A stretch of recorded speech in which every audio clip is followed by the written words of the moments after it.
민호를 입양하기로 한 결정은 부모가 되고 싶다는 마음 외에는 다른 이유가 없었다고 말할 수 있습니다. 저와 현, 그리고 아내 지우는 수년간 아이를 갖기 위해 노력해왔지만 소용이 없었습니다. 입양은 저희 가족을 완성할 수 있는 마지막 희망처럼 보였습니다. 우리가 경주 언덕에 자리 잡은 고아원을 찾은 것은 더운 여름날이었습니다. 자갈길부터 18세기 수녀원이었던 고아원의 담벼락까지 모든 것이 역사가 숨 쉬는 곳이었어요. 고아원 원장님이 긴 복도를 따라 아이들이 놀던 방에 도착할 때까지 저희를 안내해 주셨어요. 방에 들어서자 불안과 기대가 뒤섞인 채 가슴이 약간 압박감을 느꼈던 기억이 납니다. 그때 저희의 눈에 민호가 들어왔습니다. 구석에 혼자 앉아 5살 아이치고는 이례적으로 진지한 표정으로 퍼즐을 맞추고 있었습니다.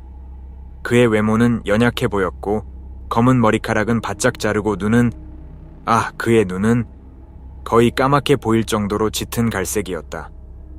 지훈이는 그 옆에 무릎을 꿇고 앉아서 대화를 나눴다.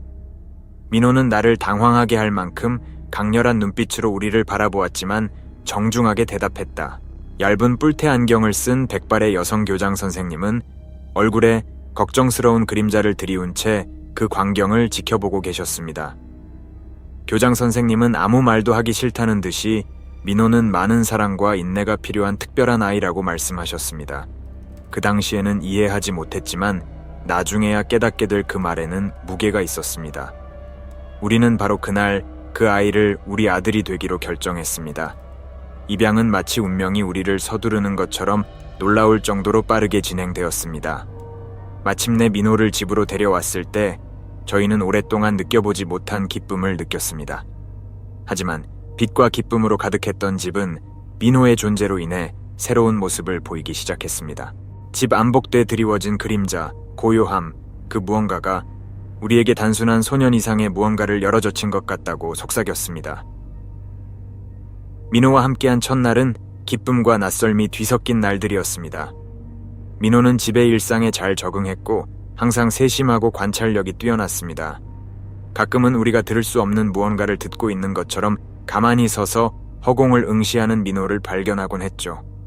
어느 날 저녁, 지훈이가 저녁을 준비하는 동안 저는 민호에게 전화를 걸기 위해 그의 방으로 갔습니다. 민호가 바닥에 앉아 조용히 이야기하고 있는 것을 발견했습니다. 누구랑 얘기하냐고 물었더니 그냥 웃으며 상상 속 친구라고 하더군요. 그 또래 아이들이 상상 친구를 갖는 것은 당연한 일이라고 생각해서 크게 신경 쓰지 않았어요. 며칠이 지나면서 민호가 그림 그리는 것을 좋아한다는 것을 알게 되었습니다. 하지만 민호의 그림은 아이치고는 특이했습니다. 팔이 많은 길쭉한 인물이 그려져 있었고 그림 속 배경은 항상 어두웠어요. 민호에게 그림에 대해 물었더니 꿈에서 본 것이라고만 했습니다. 지훈이와 저는 걱정이 되기 시작했지만 아이 앞에서는 보여주지 않으려고 노력했습니다. 밤은 더 복잡해졌습니다. 민호는 잠결에 집안을 돌아다니기 시작했습니다. 무언가 잘못되었고 상황이 완전히 통제 불능 상태가 되기 전에 그 원인을 찾아야 했습니다. 우리 집의 일상은 극적으로 바뀌었습니다. 지훈이와 저는 특히 밤에 집안 분위기가 무거워지는 것을 느끼기 시작했습니다. 마치 공기가 탁하고 숨쉬기 힘든 것 같았어요. 가끔 촛불이 켜진 복도에서는 그림자가 움직이는 것이 보였습니다. 그림자는 빠르고 거의 눈에 띄지 않았지만 분명히 존재했습니다. 마치 그 집에 우리가 있는 것을 원치 않는 생명체가 스스로 생명을 얻은 것 같았습니다. 유난히 조용했던 어느 날 저녁, 거실에서 책을 읽고 있는데 민호가 섬뜩할 정도로 심각한 표정으로 제게 다가왔어요. 민호는 몇 년 전 교통사고로 돌아가신 부모님에 대해 이야기하기 시작했습니다. 민호는 그 사실을 전혀 몰랐고 저희는 사고는 물론 부모님에 대해 전혀 언급하지 않았습니다. 그런데 민호는 사고를 본 사람만이 알 수 있는 사고에 대해 자세히 설명해주고 있었어요. 소름이 돋았어요. 어떻게 그런 것을 알 수 있을까요? 다음 날 다락방을 청소하다가 상자들 사이에 숨겨져 있던 오래된 일기장을 발견했습니다. 누렇게 변색된 페이지에는 실체와 소유물, 특정 영혼이 사람이나 장소에 어떻게 달라붙을 수 있는지에 대한 내용이 적혀 있었어요. 이 일기는 오컬트에 대한 경험이 있는 것으로 보이는 전 거주자의 것이었습니다. 저는 미신을 믿지는 않았지만 최근의 사건 이후에는 어떤 설명도 타당해 보였습니다. 물건들이 스스로 움직이기 시작했습니다. 어느 날 밤에는 책장에 꽂혀있던 책들이 아무도 없는데도 바닥으로 던져지는 것을 목격했습니다. 또 한 번은 우리가 자는 동안 벽에 걸린 그림의 위치가 바뀌었습니다. 이 모든 일들은 해가 질 때마다 한 길을 동반했습니다. 민호는 혼돈 속에서도 유일하게 침착해 보였고, 종종 가만히 서서 허공을 응시하며 자신만 볼 수 있는 무언가 또는 누군가를 향해 미소를 지었습니다. 이 초자연적인 사건들은 우리를 한계까지 몰아붙이고 있었습니다. 우리는 더 이상 무엇을 해야 할지, 누구에게 의지해야 할지 몰랐습니다.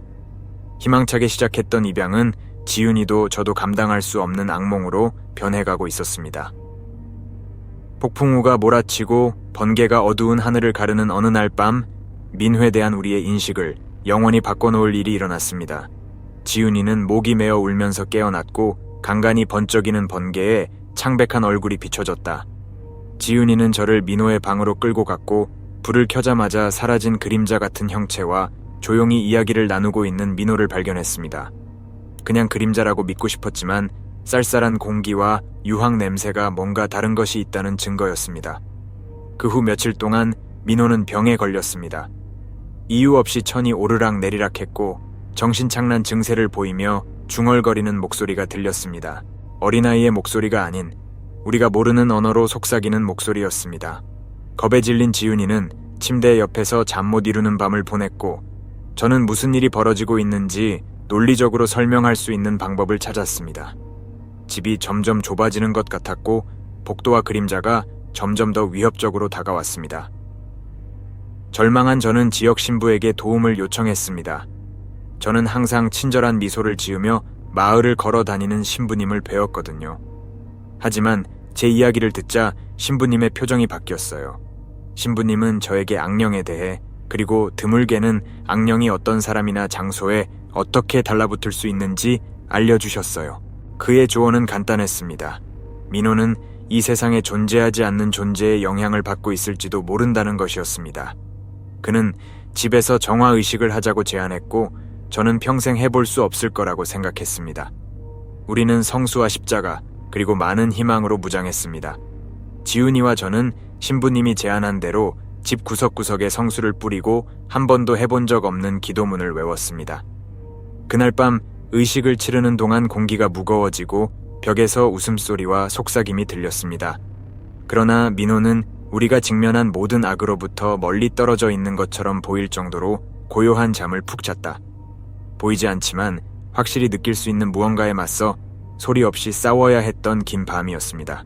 마음속 깊은 곳에서 저는 우리가 처한 상황의 심각성을 이제 막 이해하기 시작했다는 것을 알았습니다. 미지의 영역이자 두려운 영역이었고 앞으로 다가올 일이 두려웠습니다. 의식 이후 며칠 동안 지훈이와 저는 평범한 일상을 유지하려고 노력했지만 고립이 우리의 새로운 일상이 되었습니다. 정화를 위한 시도로 잠시 숨통이 트이는 듯했지만 오래가지 못했습니다. 평온은 피상적인 것이었고 곧 다시 이전보다 더 심한 교란이 시작되었습니다. 이유 없이 유리가 깨지고 다락방에서 무거운 무언가가 끄는 소리가 밤에 자주 들렸습니다. 우리는 잠에서 깬 것이 무엇이든 민호와 자신을 보호하기 위해 점점 더 집안에 틀어박혀 지냈습니다. 이 기간 동안 민호의 행동은 더욱 불규칙해졌습니다. 어느 날 아침 새벽에 정원에서 민호가 집에서 모은 작은 물건들을 태우고 있는 것을 발견했습니다. 그는 마치 무아지경에 빠진 것처럼 말없이 의식을 수행했습니다. 지치고 떨리는 지훈이는 창문 너머로 그를 바라보며 다가가는 것을 두려워하며 몇 시간을 보냈습니다. 우리가 입양한 소녀는 자신을 잃어가는 것 같았고 어쩌면 항상 그 자리에 있던 괴로운 마음의 그림자에 가려져 있던 얼굴이 드러나는 것 같았습니다. 그 상황은 지윤이에게 깊은 영향을 미치고 있었습니다. 지윤이의 눈에서 반짝임이 하루하루 사라지는 것을 보았습니다. 한밤중에 비명을 지르며 땀에 흠뻑 젖어 잠에서 깨는 악몽을 자주 꾸기 시작했습니다. 꿈속에서 민호가 보였지만 우리가 알던 민호의 모습은 아니었고 그림자에 둘러싸여 부자연스러운 빛으로 빛나는 눈빛을 하고 있었습니다. 지훈은 잠을 두려워했고 휴식 부족으로 정신 건강이 악화되기 시작했습니다.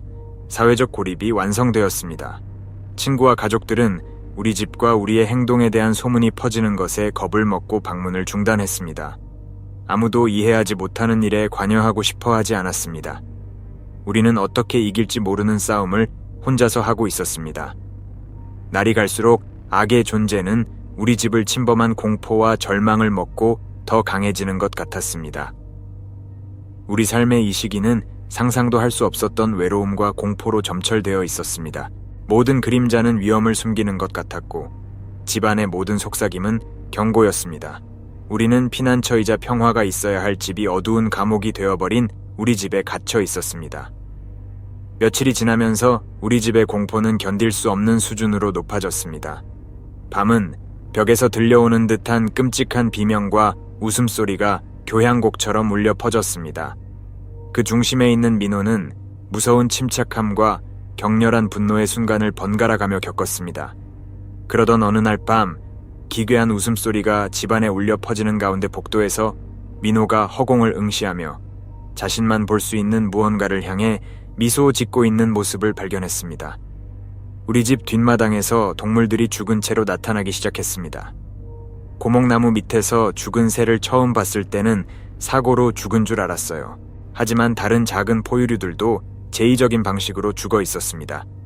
민호는 자신의 연루를 부인했지만 어느 날 새벽 민호의 손이 새빨간 피로 물들고 얼굴에 죄책감이나 두려움의 표정이 없는 것을 발견했습니다. 그는 마치 제가 자신의 행동을 이해해 주기를 바라는 듯 저를 쳐다보기만 했습니다. 가장 불안한 현상은 낮 동안 우리 집을 뒤덮은 어둠이었습니다. 창문이 열려 있어도 햇빛이 들어오지 않았어요.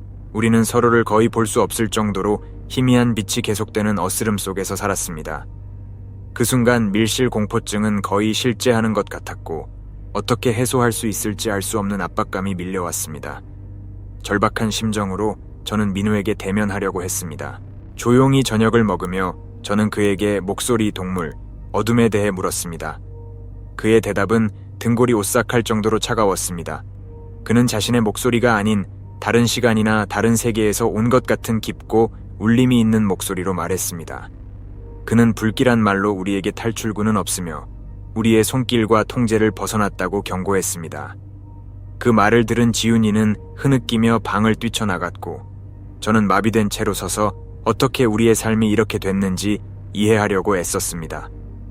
우리는 모든 그림자와 소리에 신경을 곤두쓰며 경계태세를 늦추지 않았습니다. 웃음소리와 미래에 대한 계획으로 가득했던 집은 이제 우리의 정신과 안전을 위해 싸우는 전쟁터가 되었습니다. 지훈이가 공격을 받던 어느 날 밤, 집안의 긴장감은 최고조에 달했습니다. 계속되는 두려움에도 불구하고 잠을 자려고 하는데 민호방에서 소리가 들렸습니다. 늘 걱정이 많았던 엄마 지훈이는 민호가 괜찮은지 확인하러 갔어요. 그 다음 일어난 일은 비명과 혼란이었습니다. 방으로 달려가 보니 민호가 자연스럽지 않은 힘으로 지훈이를 벽에 밀치고 있었습니다. 그의 손은 지훈의 목을 잡고 있었고 그의 눈은 소년의 눈이 아니었다. 사악한 빛으로 빛나고 있었다. 나는 힘겹게 민호를 지훈에게서 떼어냈다. 지훈은 목에 붉은 자국을 남긴 채 겁에 질려 있었다. 민호는 우리가 들어본 적 없는 언어로 말하기 시작했고 그의 말은 다른 세계에서 온 메아리처럼 들렸다. 그가 말할 때마다 불빛이 깜빡이고 방 안에 물건들이 보이지 않는 토네이도에 휩싸인 듯 공중에서 빙글빙글 돌며 공중부양을 시작했습니다.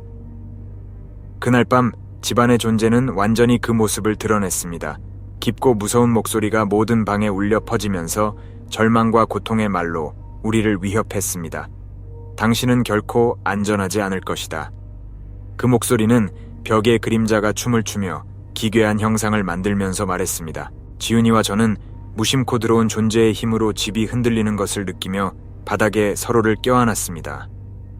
상황은 우리가 통제할 수 있는 범위를 넘어선 것 같았습니다. 다음 날 지치고 절망한 저희는 경찰에 신고했습니다. 경찰이 와서 저희의 이야기를 듣고 지훈이의 몸에 난 자국을 보았습니다. 하지만 그들은 우리가 말하는 초자연적인 진실을 받아들이지 못하고 모든 것을 가정불화 탓으로 돌렸습니다. 그들이 떠나자마자 마치 그 존재가 우리의 불행을 비웃는 것처럼 다시 발현이 시작되었습니다. 이 사건들은 우리 삶에서 더욱 어두운 시기의 시작을 알렸습니다. 우리는 공포와 폭력의 악순환에 갇혀 우리 자신과 우리가 사랑으로 집에 데려왔지만 지금은 상상할 수 없는 공포의 촉매제가 되어버린 민호를 어떻게 보호해야 할지 몰랐습니다. 무의미한 경찰의 방문 이후 저는 무슨 일이 벌어지고 있는지 더 잘 이해할 필요가 있다고 느꼈습니다. 저는 민호가 태어난 고아원의 역사와 초자연 현상과의 연관성을 조사하기 시작했습니다. 고아원이 지역 교회에서 이단으로 간주하는 많은 의식의 장소였던 오래된 교회 터 위에 세워졌다는 사실을 발견했습니다. 오래된 기록을 더 파헤친 결과 민호와 관련이 있을 수 있는 단체가 이 지역에서 수세기 전부터 문서로 기록된 소유의 역사를 가지고 있다는 사실을 알게 되었습니다. 또한 다락방에 있는 기록을 더 자세히 살펴본 결과 같은 고아원에서 입양된 수년 동안 실종된 아이들에 대한 언급을 발견했습니다. 이 아이들은 이상하고 폭력적인 행동에 대한 보고를 공유하는 것 같았는데 민호가 겪은 일과 매우 유사했습니다. 단순히 문제아를 다루는 것이 아니라 훨씬 더 오래되고 위험한 무언가를 다루고 있다는 것이 분명했습니다. 파일을 읽다 보니 각각의 이야기가 저희의 경험을 떠올리게 하는 것 같았습니다. 과거의 한 무리의 사제들이 그 존재를 퇴치하려고 시도했지만 실패했고 그 결과 원래 교회가 폐쇄되는 비극이 일어났다는 사실을 알게 되었습니다. 이 정보를 알게 된 것은 두려웠지만 깨달음도 얻었습니다. 저는 우리의 투쟁이 우리만의 싸움이 아니라 선과 악의 오래된 싸움의 일부라는 것을 깨닫기 시작했습니다. 새로운 지식으로 무장한 저는 민호와 우리 자신을 구할 수 있는 희망을 가지려면 전문가의 도움이 필요하다는 것을 깨달았습니다. 엑소시스트를 부르기로 한 결정은 공포소설에만 존재하던 세계에 우리가 들어왔다는 사실을 완전히 인정하는 것이었기 때문에 어려운 결정이었습니다. 하지만 다른 선택의 여지가 없었습니다. 저는 오래된 일기장에서 발견한 기록을 통해 우리가 처한 상황의 깊이와 심각성을 이해하는 엑소시스트에게 연락을 취했습니다. 퇴마사가 도착한 순간은 깊은 공포와 함께 희망의 순간이었습니다. 그는 부드러운 말투였지만 그의 눈빛에는 대부분의 사람들이 악몽 속에서만 아는 공포와 마주한 세월이 고스란히 드러나 있었습니다. 엑소시즘을 시작하기 전에 그는 위험할 수 있으며 만일의 사태에 대비해야 한다고 설명하며 우리를 준비시켰습니다. 그의 존재는 우리가 마침내 이 끔찍한 상황을 해결할 수 있을지도 모른다는 이상한 평온함을 가져다 주었습니다. 엑소시즘은 해질 무렵에 시작되었습니다. 퇴마사는 민호를 방 중앙에 앉히고 주변에 성스러운 상징물을 배치한 뒤 라틴어로 기도문을 낭독하기 시작했습니다. 공기가 무거워지고 마치 악마가 우리 주변에서 움직이는 것처럼 느껴졌습니다. 민호는 격렬하게 반응하기 시작했고 소리를 지르며 자신의 목소리가 아닌 다른 목소리로 말하기 시작했습니다. 마치 자신의 영혼을 차지하기 위한 싸움이 벌어지고 있는 것 같았습니다. 엑소시즘이 진행되면서 더욱 폭력적이고 무서운 현상들이 나타나기 시작했습니다. 물체가 방 안을 날아다니고 창문이 바람 없이 덜컹거렸으며 어두운 그림자가 벽을 가로질러 춤을 추며 위협적인 이미지를 형성하는 것처럼 보였습니다. 엑소시스트는 강력하고 사악한 힘의 도전을 받고 있음이 분명했지만 흔들리지 않고 기도를 계속했습니다. 엑소시즘의 클라이맥스는 무섭고도 극적이었습니다. 민호 혹은 민호에게 깃든 존재가 우리에게 직접 말을 걸어왔고 그의 목소리가 집안 전체에 울려 퍼졌습니다. 그 말은 우리를 쫓아내려는 협박과 저주였습니다. 하지만 엑소시스트는 굴복하지 않았습니다. 그는 마지막 힘을 다해 민호에게 성수를 붓고 어둠을 이긴 빛의 승리를 선포하며 의식을 마무리했습니다. 민호는 기절했고 집안에는 안도의 한숨을 쉬는 듯 잠시 정적이 흘렀습니다.